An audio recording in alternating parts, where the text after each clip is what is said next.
Additional aids and services are available to individuals with disabilities. To make such a request, please contact us by email, by clicking the Help tab in the PD portal, or at pdportal@tamu.edu, by phone, including Relay Texas at 1-800-441-7323, or in writing to Train PD, PD Portal Support, 4477 TAMU, College Station, Texas 77843. Both a transcript and accessible document of the content presented in this webinar can be found as resources in the course description. Click on the blue links under Course Resources in the description. When a link is clicked, a new browser window will open.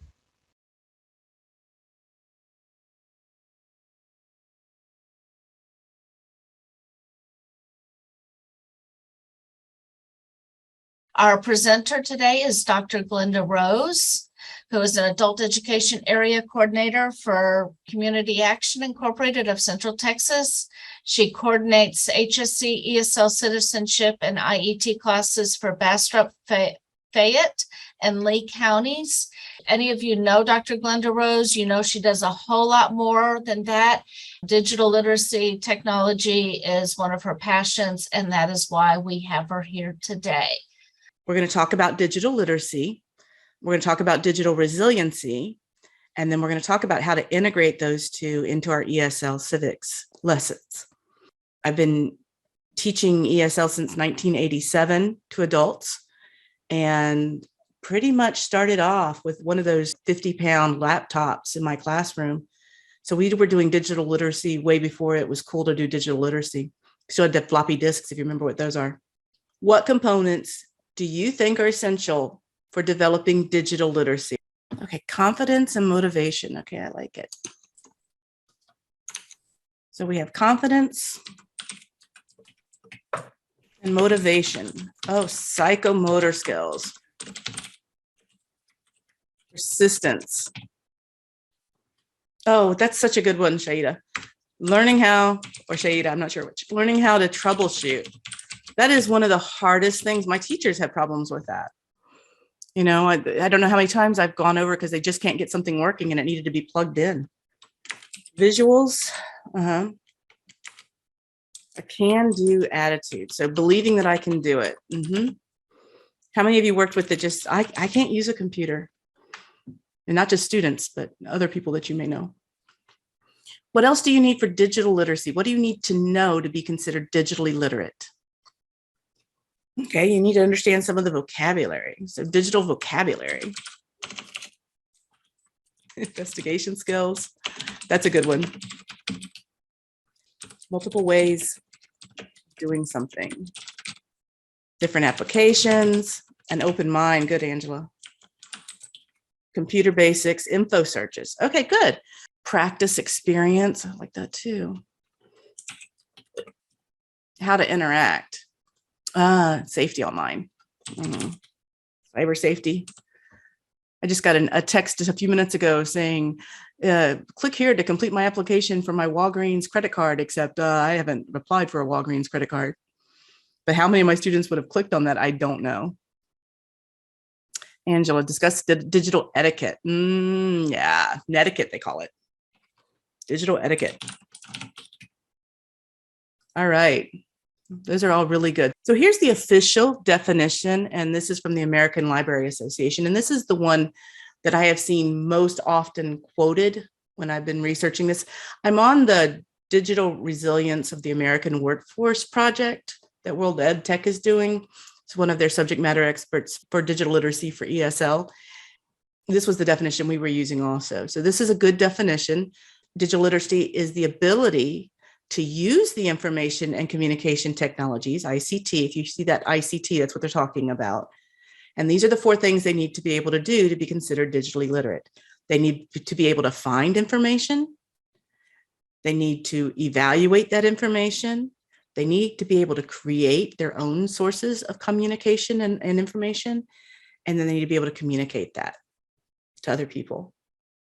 So those are the 4 things. That makes it pretty simple.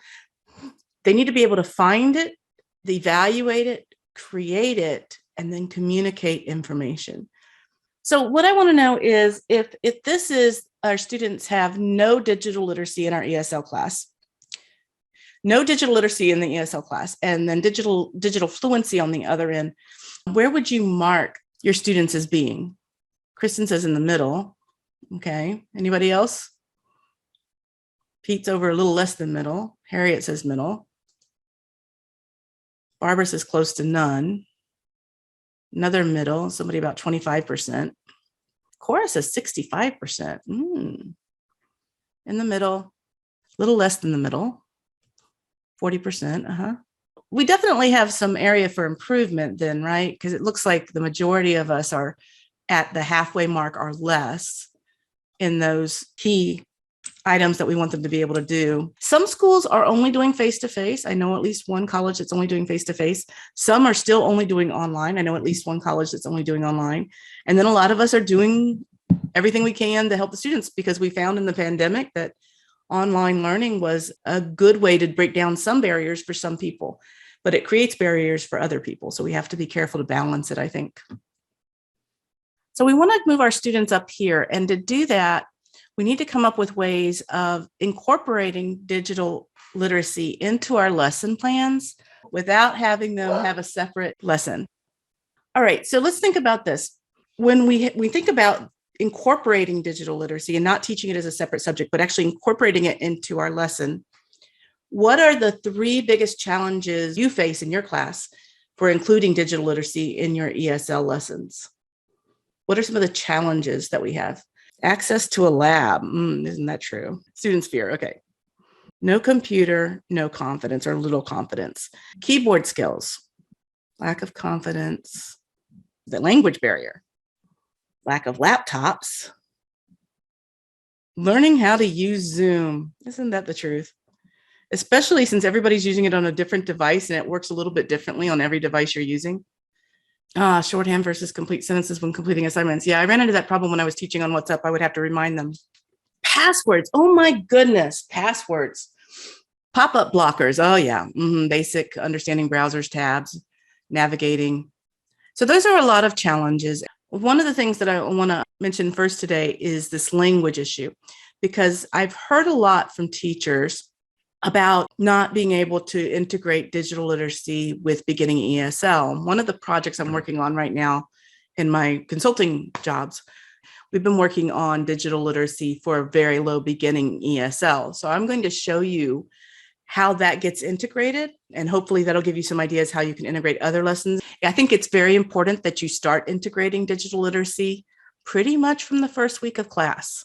Doesn't mean that you have to get the devices out the first week of class, but you should be able to start leaning them that way. So in my classes, when I was teaching ESL, and it was a large class, it was about 40 students, and it was multi-level ESL, but whenever we started on the pathway to digital literacy, we always started on paper first. So that's one thing to think about.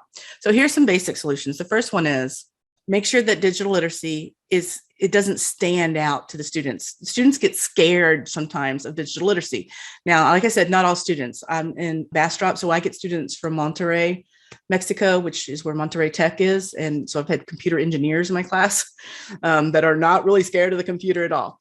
A lot of my students, especially I'm getting a lot of undocumented, unaccompanied minors right now. They've never touched a computer. So what you want to do is you want to integrate it in such a way that it's not scary. And there's lots of ways to do that, but if you can put it on paper first, that's one of them. Convince them that it's a machine like every other machine, like the toaster and the oven and the microwave. They learn how to figure out how to work out the remote control. If they figured out the remote control, then they can figure out how to use their computers or phones better. The other thing is start on paper and then move slowly toward devices. And the lesson I'm going to show you today, that's going to be what we did. We start on paper and then we move toward the device. And then start with what they know. Now, somebody mentioned that they were pretty good on their phones, but I think you need to survey students or test them, give them a little scavenger hunt. If you have a phone that's got a connected service, it probably has an email associated with it. Do they know what that email is? Or did a kid set it up and it's their kid's email? Do they know that? Do they know their password for that email? Do they know how to access that email? Everybody's doing texting, but businesses are still using email to communicate. We want to make sure that they know how to access their email. Schools, the public schools are still using email to communicate. So we want to make sure that they know how to get an email. And do those in little chunks. Remember, especially if you're doing beginning up to low level intermediate ESL, that the average number of words students can handle at a time is 7 to 10. 10 is really pushing it. And that's if the words are related. So you may want to start with hands-on if you can, and looking at the device. And there's some things that students don't know about their devices. The names of things like, for example, the charging port. Is it a USB-C? Is it a USB 3.0? Is it a Fire? What kind of charging port does it have? These are terms in English that they don't know. They may be able to look at it and figure it out, but they don't know the words necessarily. Do they know where the camera is? Do they know where the microphone on their phone is? There's different things that we can teach them about their phones before we ever get to a computer. Do they know their password? Do they have their computer password locked, hopefully? Do they have their password to their email address? I mean, I also do HSC and I do Spanish HEC. And I think almost every time we go to the GED.com, we have to reset their passwords. I recommend that when people are designing online classes, that they have that start here type screen that makes sure that they know how to navigate the course. If you're doing online, that's really important. The other thing is, do they know how to download an app? And if they have an iPhone, do they know the password to download their app? Because what I found is a lot of my students, they have iPhones, but their kids set it up, so they don't know the password to the App Store. So if I'm trying to get them to download Remind or WhatsApp or something, they don't know how to do that. And do they know how to do an effective Google search? Things like, can they distinguish between real and not real information on a website? There's a great lesson called The Tree Octopus and the Octopus Tree. Has anybody ever seen that lesson? So it's basically comparing two websites. One is about the tree octopus and the other one's about the octopus tree. And the students have to decide which one's real and why. Part of that digital literacy is being able to evaluate. So let me show you an example. This is one of the lessons I'm working on. They have these tablets that they wanted to use in their programs, but the students weren't able to log into them. And the teachers were complaining it was taking too much of their class time to try and get them onto the tablets. Has anybody experienced that? You have this great idea for using the Chromebooks or the iPads or the tablets or whatever, but then you eat up half of your class time trying to get everybody logged on. And so I created a series of lessons that built up to them logging in. So I have my adult ELPS content standards. Of course, here in Texas, I would replace this with our Texas standards. I don't like these too much for lower level ESL, and these are written for very low level ESL. The first lesson even has tracing paper if they need to trace the alphabet. And then I have the classes content standards because I like the way that they lay out what students should be able to do at lower levels. And then there's this thing called Seattle Digital Equity Initiative skills. This is a list of behaviors, activities, knowledge that a group has come together and decided this is what adults need to be able to do on a computer to be digitally literate. And one of their handouts is the alphabet flashcards, and the other is the mobile phone keyboard image. And the option was to have toy or dummy phones if they want to do that instead. And I just want them to be able to locate the lowercase letters of the alphabet on the image of the keyboard. And they have very basic vocabulary, a text message, tablet, locate, keyboard, and key as part of a keyboard. I'm using a 5E lesson plan. So we have engagement. And so the first thing we're going to do is review. We're going to review the alphabet using the flashcards. How do you spell your name? And then we're going to write the letters as they say them and confirm the name of the letter and its sound. And then we're going to just talk about, do you send text to friends and families? And if they say yes, do you write or say your text? And if they say yes to writing, do you write text in English? And then the next thing they're going to do is they're going to practice locating letters on a phone keyboard. And we give them this image. We've worked really hard on these images. So every lesson, the only keys that they can really see are the ones that are going to be used. This is a phone keyboard. If you don't recognize it, this is an Android version. You can create your own, this is just, this was done on Canva. But we wanted to gray out the things that weren't going to be used. And so these are the ones that we're going to work on. It's just the lowercase alphabet. And then you're going to spell your name, and the students are going to physically, kinesthetically touch each letter as you say the letter. And you're going to watch to see if they are pressing the right key on the image of the keyboard. Or you can use toy phones and do the same thing. And then they have small versions of lowercase alphabet flashcards that use like a pack of playing cards. And so they just are going to shuffle those, and they're going to randomly pull letters and see if they can find the letter on the keyboard. This is important because I have like 4 languages on my keyboard for my phone. Yeah, I write text in different languages. So the keyboards are all a little bit different.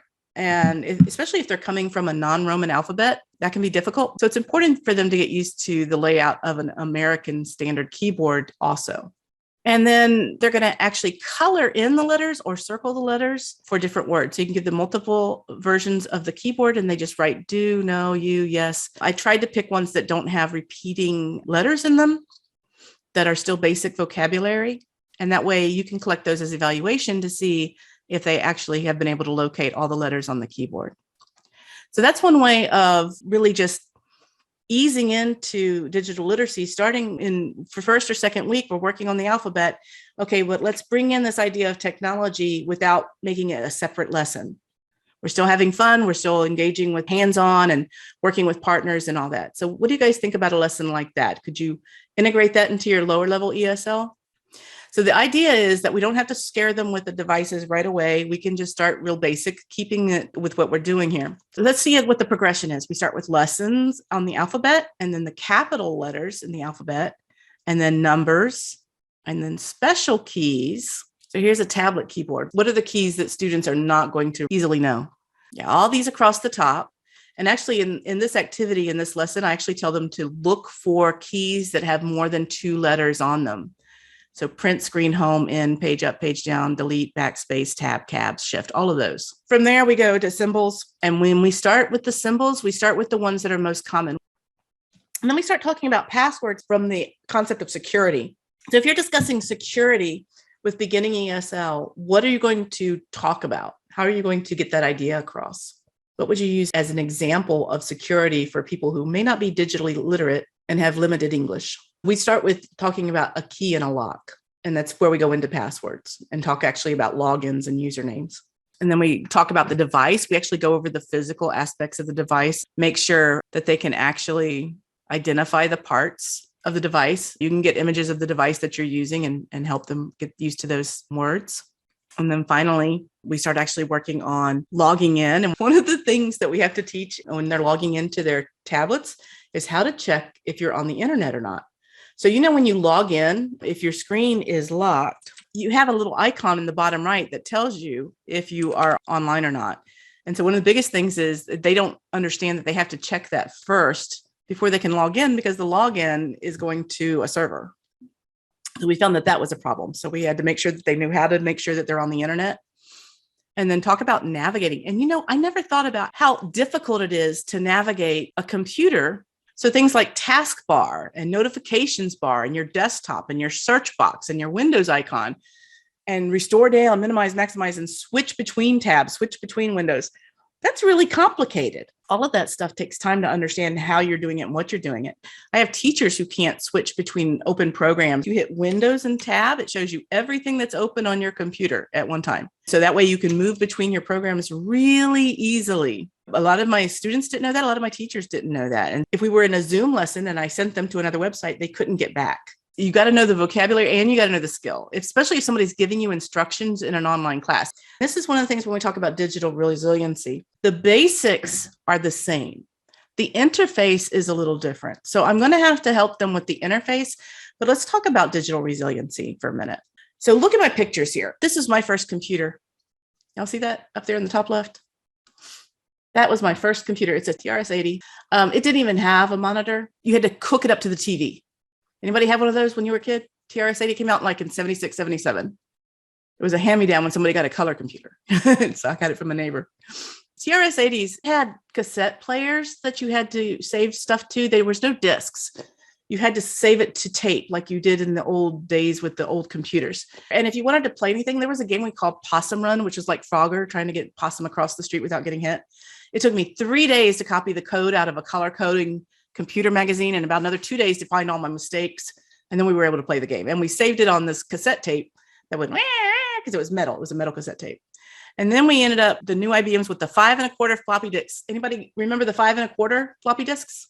Did anybody ever leave your 5 1/4 disks in the car in the summer? I melted my term paper in college. Yeah. Mm-hmm. And then we went to these really big clunky laptops like this. Does anybody remember these? They weighed like, 20 pounds, but they were portable, right? So we get to move them. And then we have moved up to tablets, and now we're, the tablet and the phone can do everything and more that this TRS-80 could do way back when. If we teach the technology, their skills will be outdated almost as soon as we finish teaching it to them. Digital resiliency is this concept that you have the awareness, skills, agility, and confidence to be empowered users of new technologies and adapt to changing digital skill demands. This is harder to teach. My first Microsoft class with my ESL students, I didn't have much success on getting them through the certification. And the reason is the product that we use to teach the skill set, called Jasper Active, gives them step-by-step instructions on what to do to accomplish the project. What I found out was the students were very good at following the directions, but they were not making the connection to why they were doing the steps. And so if they were asked to do something on their own without step-by-steps, they couldn't figure it out. So I had created some digital literacy with those students, but I did not create digital resiliency because they weren't understanding how the computer was working, how the computer was thinking to get done what they wanted to get done without that step-by-step instruction. I think it's very important when we're talking about technology with our students and we're teaching it, that we show a variety of the similar activities. So whether it's an Apple or a Chromebook or an iPad or a Samsung Galaxy Tab, we want to show the similarities between them and get them used to thinking that most computer programs operate pretty much in the same way. Most of the symbols, if I'm looking for the search, what's the search going to look like? What does refresh look like on every computer? Where do I go to clear the cache? These are basic things that we don't really think about. If you are digitally literate and you grew up and you have some digital resiliency, you've made connections between different devices. So I'm on this computer and I'm on this computer, and they're very different, but I see how they're similar in the way that they're functioning.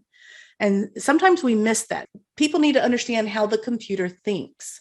There's this mystery around how the computer thinks that if you can deconstruct that for students, then you can help them adapt with the technology as it changes. And you could do something really simple, like start with a Google Doc and go to a Word doc or an open office doc and see if they can navigate the 3 different versions of that document. They're all going to be basically the same, but they're going to be a little bit different. And that's digital resiliency. I feel comfortable just adapting to a different environment. It's a little harder to teach, but being aware of it is the first step. What tools are you using to keep students engaged over the summer? One of the things to do to keep students engaged with each other is to make sure they can communicate with one another, especially over the summer, so they don't get discouraged if they're not in class. And then finding apps, I think also for keeping them engaged over the summer, finding apps that they enjoy is always a good idea. So you might want to expose them to a couple of different ones like USA Learns, but also show them GCF Learn Free. They have little English lessons, or BBC America or BBC English. Which of these do you think, besides workplace, because that's obvious, are employability skills? Is everybody clear on the definition of digital literacy at this point? Find, evaluate, create, and communicate. Those are the 4 keywords. Are you clear with the differences between digital literacy and digital resiliency? Do you have some ideas about how to incorporate these things into your ESL class? Thank you all so much. We hope you enjoyed this pre-recorded webinar. After you have passed the final test with a score of 80% or greater and have received your certificate of completion, please take a few moments to complete the course evaluation. Participant feedback helps Train PD at TCAL continue to provide high-quality professional development. To leave a course feedback, please go to the completed portion of your transcript.